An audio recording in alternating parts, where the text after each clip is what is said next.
Dear student, कैसे हो आप सभी। आई होप कि सभी लोग बहुत ही अच्छे होंगे, बेहतर होंगे। एक नई गुड न्यूज़ के साथ, एक नई अपडेट के साथ फिर से आपकी future Mantra by Ruchi ma'am पे आप सभी का हार्दिक स्वागत है। गाइज, एसएससी सीजीएल की बहुत बड़ी खुशखबरी आ चुकी है, उन बच्चों के लिए भी आ चुकी है। जैसा कि आप थंबनेल में देख रहे हैं कि एसएससी सीजीएल 2024 नोटिफिकेशन आउट। पद हैं 17,727। इसमें caste certificate, eligibility, age limit या फिर सारी जानकारी, फॉर्म कैसे भरना है, किस तरीके से भरना है, सभी वीडियो में हम विस्तृत रूप से चर्चा करेंगे। ओके गाइज, तो एसएससी सीजीएल की तैयारी करने वाले बच्चे जो करना चाहते हैं या फिर काफ़ी टाइम से एसएससी सीजीएल की तैयारी कर रहे हैं, उनके लिए एक बहुत बड़ी अपडेट आ चुकी है। क्या और कैसे फॉर्म को अप्लाई करना है, आइए आज हम लोग इस वीडियो के माध्यम से पूरी चीज़ें देखते हैं कि फॉर्म की अप्लाई कैसे करेंगे, इसकी एलिजिबिलिटी क्या होगी, एज लिमिटेशन क्या होगा, सभी चीज़ों पर डिस्कशन करेंगे। वीडियो को अंत तक देखिएगा ताकि आपकी छोटी सी वीडियो में आपको पूरी जानकारी मिल जाए। ओके गाइस, चलिए देखते हैं। देखिए, फॉर्म निकल के आ चुका है इसका आपके सामने। एप्लीकेशन जो है, एप्लीकेशन फॉर्म कब तक फॉर्म भराएगा, आप यहाँ पे देख रहे हैं काफ़ी लंबा पीडीएफ है इसका। तो इस पीडीएफ को आप डाउनलोड भी कर सकते हैं क्योंकि ऑफिशियल वेबसाइट पे ये दिया हुआ है। आप उसको आराम से इत्मीनान से घर पे बैठ के देख सकते हैं।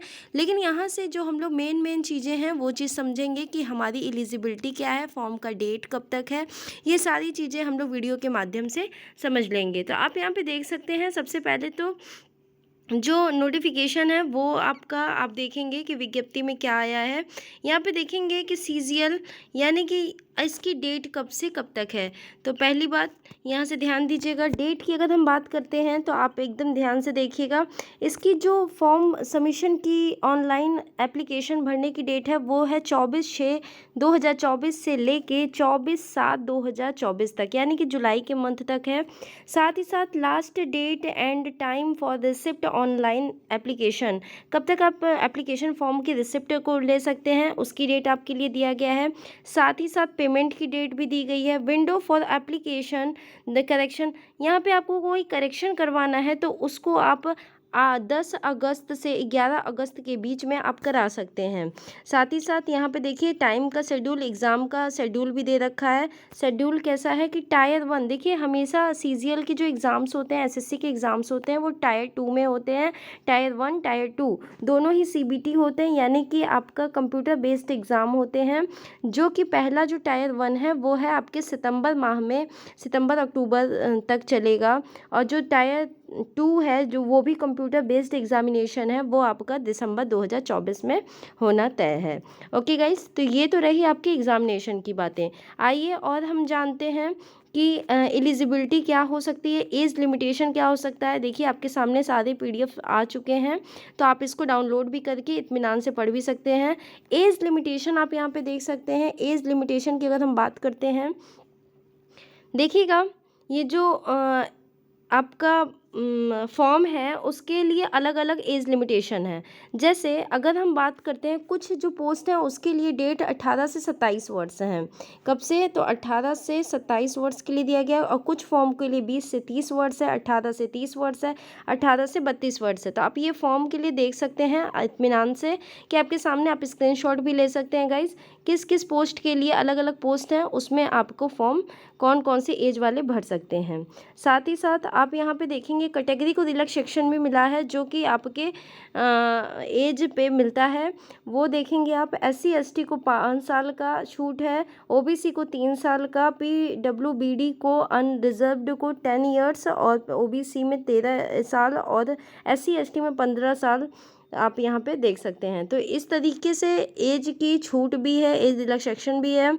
साथ ही साथ अब हमारे लिए एज लिमिट अगर हम लोगों ने देख लिया, तो यहाँ पे आप और देख सकते हैं एलिजिबिलिटी। सबसे इम्पॉर्टेंट है कि एलिजिबिलिटी क्या होनी चाहिए, क्योंकि दिमाग में आप लोगों के चलता है कि मैम फॉर्म तो आ रखा है, भरने के लिए भी हम तैयार हैं, लेकिन एलिजिबिलिटी हमारे पास योग्यता क्या होनी चाहिए। तो सबसे अच्छी बात है कि देखिएगा यहाँ पे अलग अलग पोस्ट के लिए bachelor degree in any subject for recognised university with institute at least 60% marks in mathematics at 12th standard level, यानी कि इसमें कहा गया है कि आपके पास बैचलर डिग्री होनी चाहिए किसी भी सब्जेक्ट से, बट आपका 12th जो होना चाहिए वो आपका मैथ्स से होना चाहिए। और मैक्सिमम आप मिनिमम आपको यहाँ पे मैक्सिमम बात किया है कि 60% होना ही चाहिए।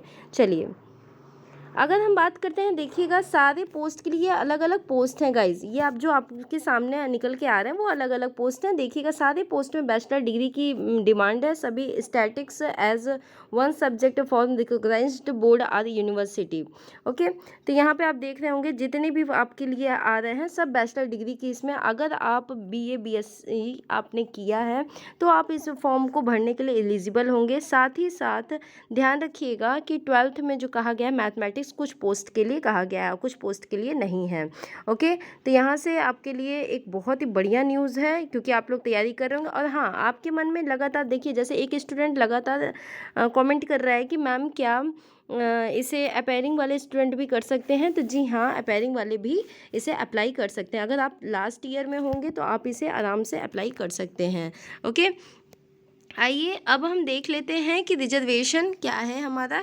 जैसा कि आपने रिजर्वेशन को देख लिया है कि 5 साल SC ST के लिए छूट है, 3 साल OBC के लिए, और इसी तरीके से अन्य जो कैटेगरी वाइज आपको रिलैक्सेशन दिया गया है। तो ये देखिए आपके सामने ये सारे पेजेस निकल के आ रहे हैं, तो आप इसको डाउनलोड कर सकते हैं। अब हमारे पास बात आएगी जो हमारे एग्ज़ाम्स हैं उनके टायर 1 टायर 2 की बात कर रहे हैं, तो उसमें पैटर्न क्या है, एग्ज़ाम का पैटर्न क्या है। तो जनरल इंटेलिजेंसी एंड रीजनिंग के 25 क्वेश्चंस होंगे जो कि आपके 50 मार्क्स के होंगे, पर क्वेश्चन 2 मार्क्स का।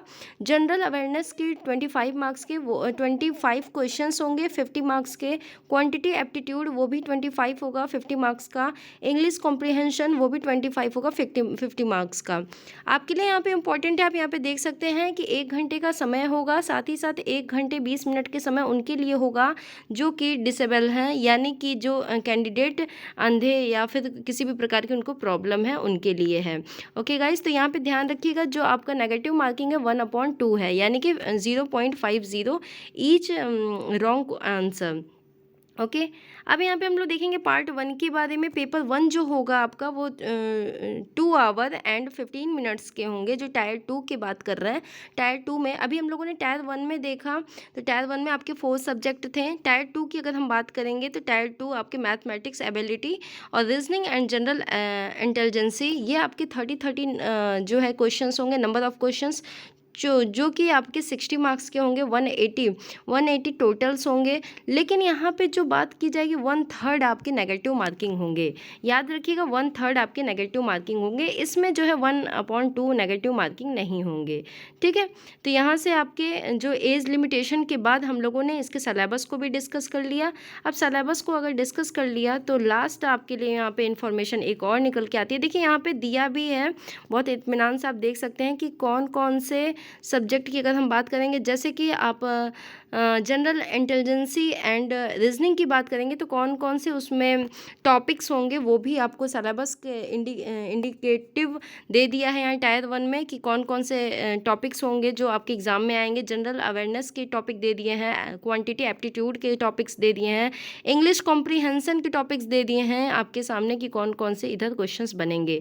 इसी तरीके से टायर 2 के लिए भी बात की गई है और पूरे ही दे दिया गया। ये देखिए जैसे कि यहाँ algebra, geometry, mensuration, trigonometry, statics and probability, यहाँ पे सारी चीज़ें आपके सामने डिस्कस कर दिया गया है। तो गाइज़ इसे आप लोग ऑफिशियल तरीके से डाउनलोड कर सकते हैं, या फिर अगर आपको नहीं मिलता है तो आप फ्यूचर मंत्रा बाय रुचि मैम पे क्या करेंगे कि आप लोग टेलीग्राम को ज्वाइन कर लीजिएगा, वहाँ पे ये PDF आपको प्रोवाइड कर दिए जाएंगे। Guys Aadhaar card, voter ID, driving licence, PAN card, passport ID issued in by university, college या स्कूल, एम्प्लॉयर ID जो भी आपके पास होगा आप उससे फॉर्म को भरने में वैलिड होंगे। ओके गाइस, तो आई होप कि आपको ये 9-10 मिनट की वीडियो से आपको अलग अलग पोस्ट में किस तरीके से अप्लाई करना है वो सारी जानकारी यहाँ से आपको प्रोवाइड हो रही होगी और आप किस तरीके से भर पाएंगे। और याद रखिएगा इसकी जो फ़ी है वो केवल और केवल 100 रुपीज़ है। याद रखिएगा जनरल वाले कितने रुपीज़ में भरेंगे, इसको 100 रुपीज़ में इसकी फ़ी है। ओके गाइस, और भी आपके मन में अगर कोई भी क्वेरी होती है कि मैम मुझे इस से ये जानना है या फिर कुछ भी आपकी क्वेरी होती है तो आप जो है इस पर मैसेज कर दीजिएगा, जो कमेंट बॉक्स में मैसेज कर दीजिएगा, फिर मैं आपको इसका रिप्लाई ईज़िली दे दूँगी। तो गाइज़ आई होप कि आपको वीडियो सारी समझ में भी आई होगी और पूरी तरीके से यहाँ पे आप फॉर्म किस तरीके से अप्लाई करना है आप कर भी लोगे। तो इसी तरीके के एक अच्छे अपडेट चाहने के लिए आप क्या करिए, चैनल को सब्सक्राइब कर लीजिए। Thank you so much guys.